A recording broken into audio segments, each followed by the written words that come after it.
Saturday I went out to Southampton to Bookhampton, one of 4 of their independent bookstores, and this poem happened. It's called Independent Bookstore on a Windy Day.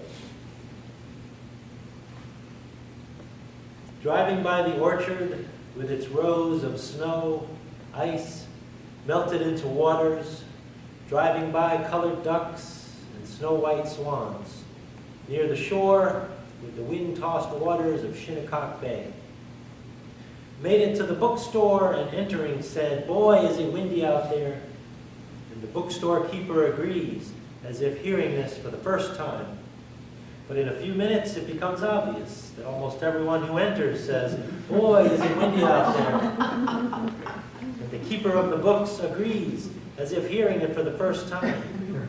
And each book that gets opened for the first time. "Boy, is it windy out there," the pages say, shaking the invisible from their February coats. Browsing in the self-help section, I am hesitant to ask for help, yet realize that we must not help ourselves, not only help ourselves, but help others. But there is no section, help others. This is the reason we are in this mess, another fine mess we are in, Ollie. We need local help, and global help, and poor help, oppressed masses help, prisoners of war on Indian reservations help, and Indian and independent bookstores keep them open help. Before exiting, I thank the keeper of books for playing the jazz piano. Thank her for the book I bought with the money from my calendars that sold near the turn of the year.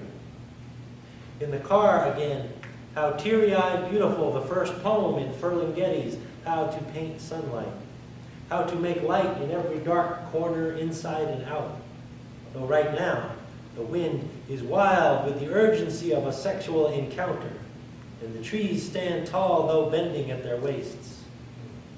After the coffee, the leftover crumbs from the scone are left by the tree, by the curb, to feed the birds, an offering to keep the light of the worlds, an offering to the keeper of books, an offering to the help the orchards grow, to keep the bay afloat, to balance the scales of the fish of the parallel worlds.